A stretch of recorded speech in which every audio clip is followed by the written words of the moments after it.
Hello' guys, welcome back my channel. তো আজি আমি এই ভিডিঅ'টোত অসমকে ধৰি ভাৰতৰ কেইবাটামানো আমি MCQ কেইটা প্ৰশ্ন আলোচনা কৰিম আৰু সেইকেইটাৰ বাবে আপোনালোকক 5 ছেকেণ্ডকৈ সময় দিয়া হ'ব আৰু প্ৰশ্নকেইটা খুবেই ইম্পৰ্টেণ্ট হয় আৰু কিমানটা শুদ্ধ উত্তৰ দিব পাৰে আপোনালোকে অনেষ্টলি কমেণ্ট কৰিব আৰু ভিডিঅ'টোৰ শেষত আপোনালোকক এটা প্ৰশ্ন আগবঢ়াম আৰু সেইটো কিমানে শুদ্ধ উত্তৰ দিব পাৰে সেইটো কমেণ্ট কৰিব আৰু ইয়াৰ শুদ্ধ উত্তৰটো মই ইয়াৰ নেক্সট ভিডিঅ'ত আপলোড কৰিম। তো বলক এতিয়া ভিডিঅ'টো ষ্টাৰ্ট কৰোঁ।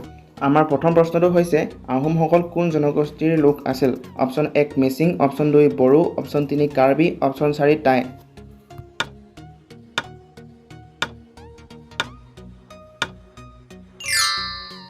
আমাৰ শুদ্ধ উত্তৰটো হ'ব অপশ্যন 4 আহোমসকল টাই জনগোষ্ঠীৰ লোক আছিল। 2 নম্বৰ প্ৰশ্ন ভূটানৰ পৰা বৈ আহি অসমৰ ব্ৰহ্মপুত্ৰ নদীত মিলিত হোৱা নদীখনৰ নাম হ'ল অপশ্যন 1 জীয়া ভৰলী, অপশ্যন 2 কলং, অপশ্যন 3 বেকী, অপশ্যন 4 দিচাং।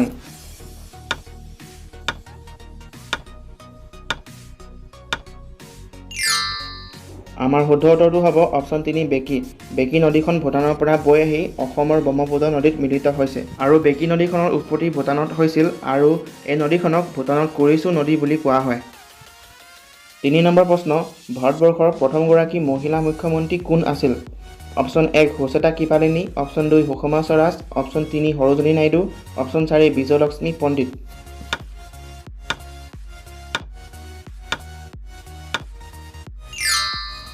আমাৰ শুদ্ধ উত্তৰটো হ'ব অপশ্যন 1 হুচেটা কৃপালিনী। হুচেটা কৃপালিনী এগৰাকী ভাৰতীয় স্বাধীনতা সংগ্ৰামী আৰু ৰাজনৈতিকবিদ আছিল। তেওঁ 1963 চনৰ পৰা 1967 চনলৈ উত্তৰ প্ৰদেশ চৰকাৰৰ মুৰব্বী হিচাপে কাৰ্যনিৰ্বাহ কৰি ভাৰতৰ প্ৰথমগৰাকী মহিলা মুখ্যমন্ত্ৰী আছিল। 4 নম্বৰ প্ৰশ্ন তলৰ কোনখন কিতাপত পুৰণি অসমৰ বিষয়ে সঠিক তথ্য জানিব পাৰি?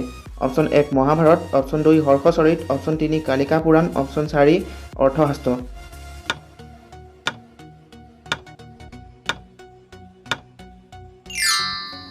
আমাৰ শুদ্ধ উত্তৰটো হ'ব অপশ্যন 2 হৰ্ষচৰিত। 5 নম্বৰ প্ৰশ্ন অলিম্পিকৰ পতাকাত কিমানটা চক্ৰ থাকে?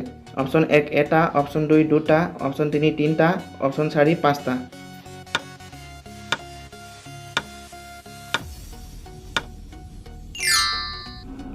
আমাৰ শুদ্ধ উত্তৰটো হ'ব অপশ্যন 4 5টা। অলিম্পিকৰ পতাকাত 5টা চক্ৰ থাকে আৰু অলিম্পিকত থকা সেই 5টা চক্ৰই সেই সময়ত অংশগ্ৰহণ কৰা 5খন মহাদেশৰ কথা সূচায় আৰু সেই মহাদেশকেইখন হৈছে ক্ৰমে আফ্ৰিকা, এছিয়া, আমেৰিকা, ইউৰোপ আৰু ওচেনিয়া।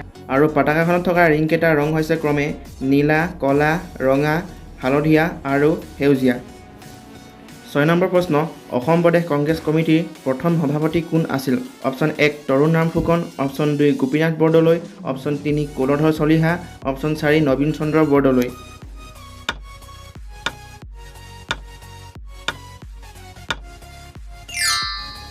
আমাৰ শুদ্ধ উত্তৰ হ'ব অপশ্যন 4 নবীন চন্দ্ৰ বৰদলৈ। নবীন চন্দ্ৰ বৰদলৈ অসম প্ৰদেশ কংগ্ৰেছ কমিটিৰ প্ৰথম সভাপতি আছিল। 7 নম্বৰ প্ৰশ্ন কোন ৰজাৰ দিনত ধোদৰ আলি বন্ধোৱা হৈছিল? অপশ্যন 1 ৰুদ্ৰসিংহ, অপশ্যন 2 গদাধৰ সিংহ, অপশ্যন 3 শিৱসিংহ, অপশ্যন 4 চক্ৰধৰ সিংহ।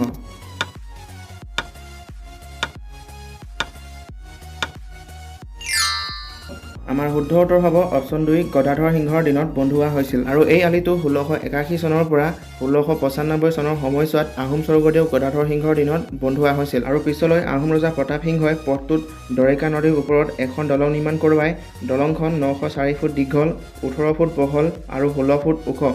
দৰেকা নদীখনে শিৱসাগৰক ওচৰৰ সোণাৰী নগৰৰ লগত সংযোগ কৰিছে।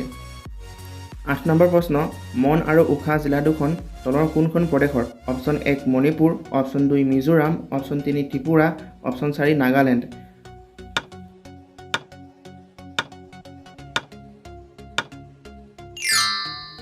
আমাৰ শুদ্ধ উত্তৰ হ'ব অপশ্যন 4 নাগালেণ্ড। মন আৰু উখা জিলা দুখন নাগালেণ্ড প্ৰদেশৰ অন্তৰ্গত।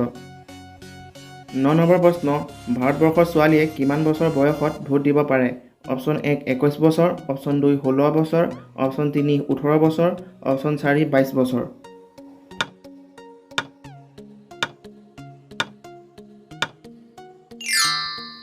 ইয়াৰ উত্তৰটো হ'ব অপশ্যন 3 18 বছৰ।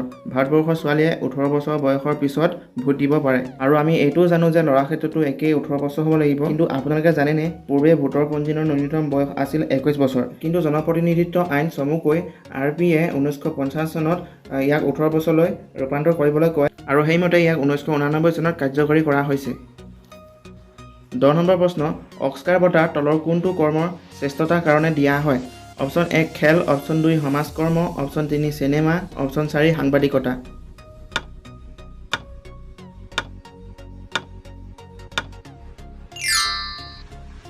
ইয়াৰ শুদ্ধ উত্তৰটো হ'ব option 3 cinema.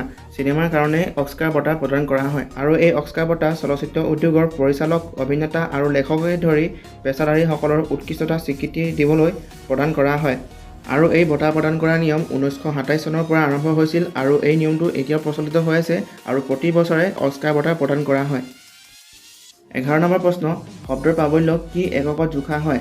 Option 1 decibel, option 2 hertz, option 3 watt, option 4 lumen.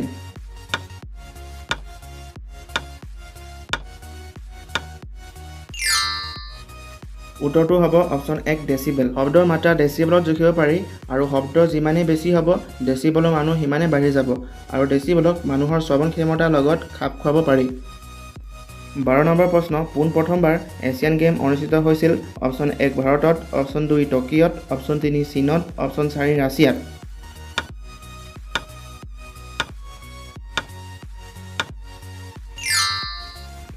আমাৰ শুদ্ধ উত্তৰটো হ'ব অপশ্যন 1 ভাৰতত।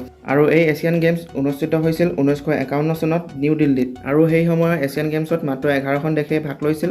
তাৰে কেইখনমান হ'ল আফগানিস্তান, ম্যানমাৰ, নেপাল, ছিংগাপুৰ। আৰু সেই সময়ত ভাৰতৰ 489 জন এথলীটে 57টা ইভেণ্টত অংশগ্ৰহণ কৰিছিল। 13 নম্বৰ প্ৰশ্ন, ভাৰতত কম্পিউটাৰ সেৱা আৰম্ভ হোৱা বছৰটো হ'ল? Option 1 1955, option 2 1956, option 3 1966, option 4 1965।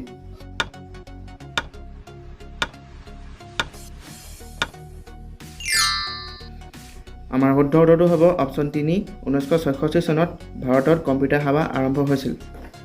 14 number প্ৰশ্নটো হৈছে ভাৰতৰ আটাইতকৈ ক্ষুদ্ৰতম ৰাজ্যখন হ'ল? অপশ্যন 1 মিজোৰাম, অপশ্যন 2 গোৱা, option 3 Karnataka, option 4 Uttar Pradesh.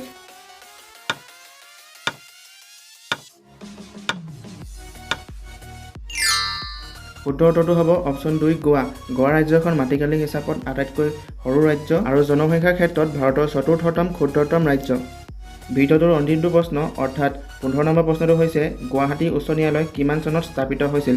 Option 1 1948 চনত, অপশ্যন 2 1961 চনত, অপশ্যন 3 1917 চনত, অপশ্যন 4 1901 চনত।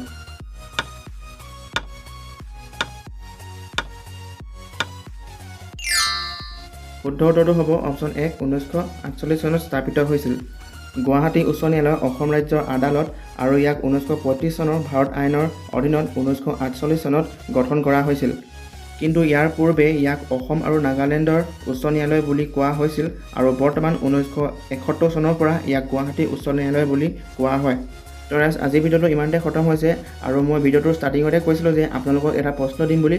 তো প্ৰশ্নটো হৈছে ভাৰতৰ ক'ত প্ৰথম কপাহী কল প্ৰতিষ্ঠা হৈছিল? Option 1 Kolkata, option 2 Mumbai, option 3 Chennai, option 4 Ahmedabad.